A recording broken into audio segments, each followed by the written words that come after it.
Good morning, Mr. Blake. I'm appointed to carry out assessments for employment and support allowance. Can you walk more than 50 metres? Yes. Can you raise either arm as if to put something in your top pocket? Yes. Can I ask you a question? Are you medically qualified? I've had a major heart attack.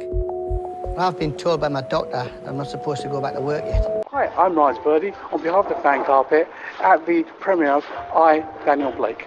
Well, I think with the politicians who put this regime in place, the conscious cruelty of treating people when they are the most vulnerable, I think they know what they're doing. I mean, this is not an accident.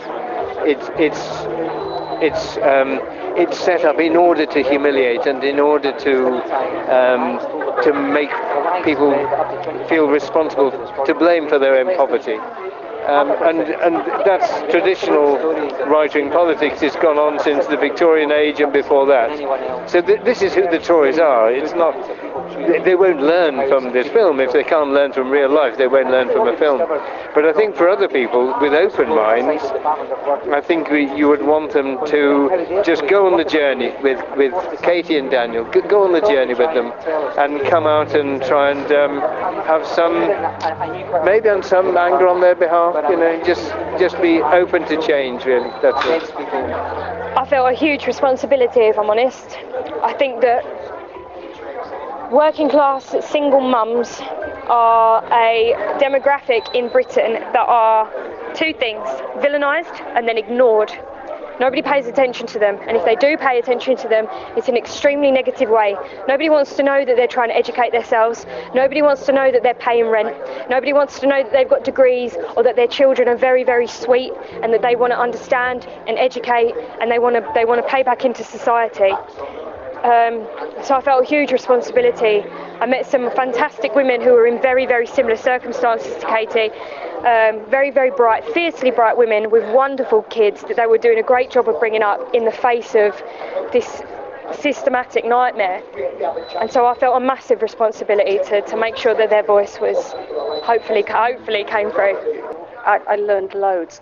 When we were working on the film, I talked to a lot of DWP people, and I talked to a lot of people who were in the benefit office playing, claimants, and everybody had a story to tell. I learned so much working on this film. I suppose you're asking me where did it arise from, and as a writer, I suppose what fascinated us was this gap between reality and distortion. You know, people have fed the lie that up to 25% of the welfare budget is fraudulently claimed. In fact, it's less than 0.5%, which is totally dwarfed by other people, corporations who don't pay their taxes. So it's a grand lie, and they use that grand lie to punish some of our most vulnerable people.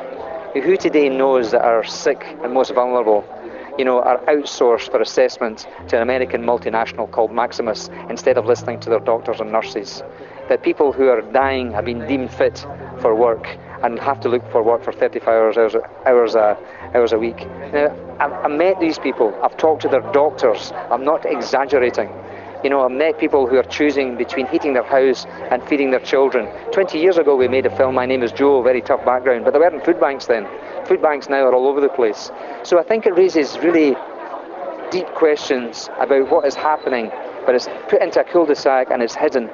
But it's happening to many of our fellow citizens, and I think we have to try and tell stories and try to highlight what is going on. A film in itself doesn't change society. It's what people do in response to a film like this that can change society. I think that, and I hope that it will mean people start to take control of what's happening.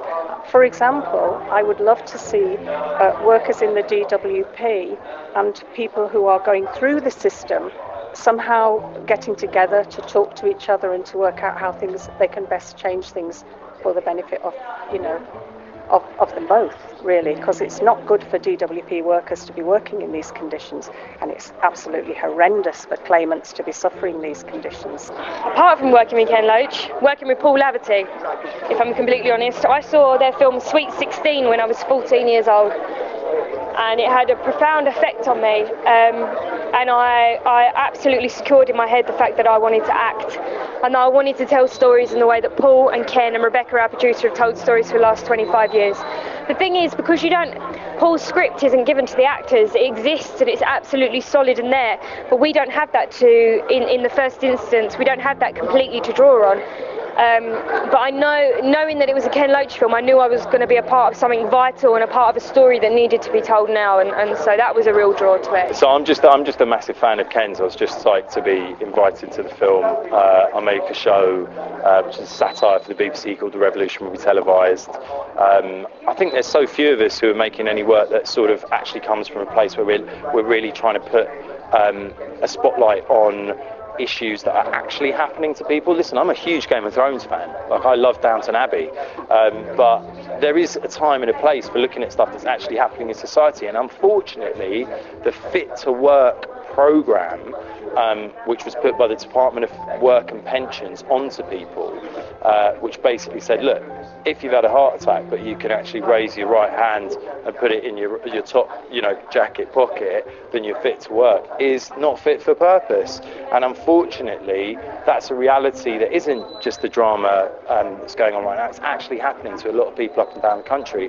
And the thing is, I don't think many people even know about it. So hopefully this film will get the message out.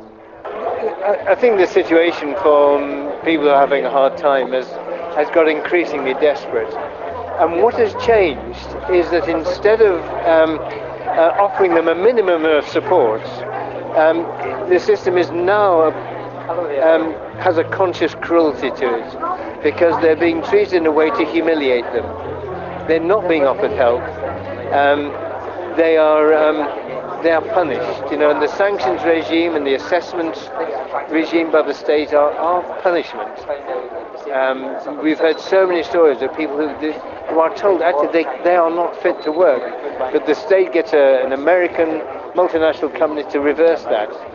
And we know it's cynical, because if people appeal against that decision, often they win. Usually they win. So the state is consciously putting people through it, knowing that they're doing wrong, and this cannot be right. We can't live like this.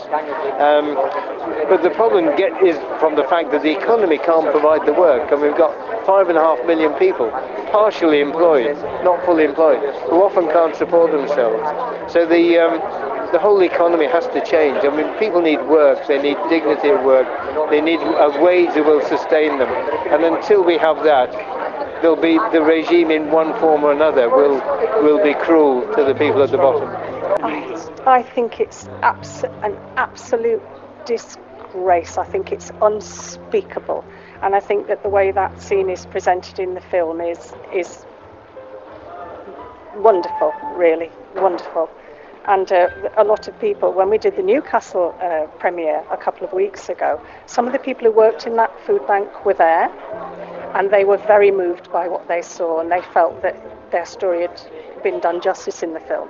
And I'm proud to see that, but it's got to stop. It's got to stop. It's horrific.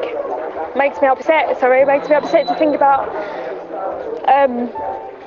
last year, the fact that last year just shy of 500,000 children were fed via food banks, the lack of education about food banks, the fact that people are led by the media and government to believe that people go there on the scrounge. Listen to me, as an adult with 2 kids, nobody goes to those places on the scrounge or for a handout. It's a loss of dignity for adults when they've reached that point of crisis. But the Trussell Trust Fund, who run those food banks, they're a charity, they're not government funded, they do fantastic work. The women that you see in the film, they work in that food bank, that's a real running food bank, and they do fantastic work, and they provide such a haven and simple kindness that's so important and really helps to get people back on their feet. I think undoubtedly worse. I mean, I think that we look in a position now where people like Nigel Farage, Michael Gove, the Brexiteers, Boris Johnson. I mean, wasn't it published the other day? Boris Johnson actually wrote an article saying that he wanted to get out of even saying any of the things that has now been published. We've just got less money if we're not part of the single market.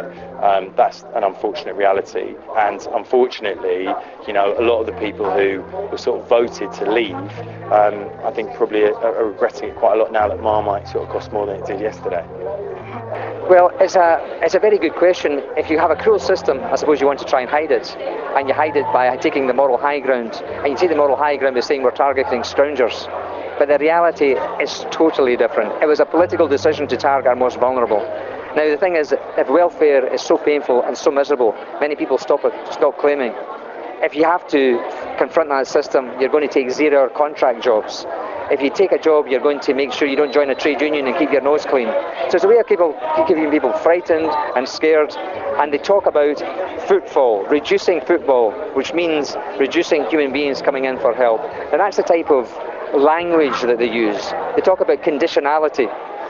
Workers in sight, which means sentencing people to hunger with sanctions. They talk about PIPs, personal improvement plans for workers inside the DWP who don't carry out enough sanctions. So we have to disentangle and shine a light on all this misinformation and finding out what is going on with our most vulnerable people. Go and look at a food bank and feel ashamed and get things changed. People pay their national insurance all their lives. That's what we pay for. We pay for a system that supports you when you're out of work because you pay into it when you're in work. And that's as it should be. And to take that away from people is a disgrace when there are so many rich people who've got so much money to spare and so many people at the bottom suffering this indignity. Well, in my opinion, we still live in a democracy in this country, and one of the great British traditions is being able to send an email to your MP or a letter to actually speak to your local community and organise. Look, it's become quite unfashionable, the idea that we live in a society where we should look after each other, where there's an idea of fraternity of ourselves. A lot of the time the media focuses on what divides us rather than what unites us. But I think a film like this, really speaks to that we are still, as Great Britain, one of our great traditions is looking out for each other, and it's that sort of mentality that I hope the film reawakens. Talk to people who have. Talk to people who have. Stop and talk to homeless people in the street. Talk to the people outside this cinema that are in contact with people who've suffered under the benefit system. Talk to people. Well, I think that talking to the women from the food bank was the most moving thing, and they said they see this kind of people just breaking down on a daily basis, people who just can't cope. And the main thing they talked about was how they feel for people emotionally because they feel shamed by this process of having to go to a food bank, and they shouldn't because it isn't their fault. Do you know who first come into my head was Nigel Farage, but I don't count him as a politician. I don't really count him as a human being, if I'm completely honest, which is a terrible thing to say. But I think I think he's foul, and I think that his campaigns have always been foul, and everything he stands for is foul, along with Donald Trump. Aside from that, I'd love to have a chat with Theresa May and just say, if you're going to wear this is what a feminist t-shirt looks like, let's have a chat about what you've done for women, what you did for women as Home Secretary, the fact that cuts affected women 4 times more than they affected men, the fact that she shut down women's domestic violence refuges, women's homeless refuges, shelters, they shut them down, she shut them down.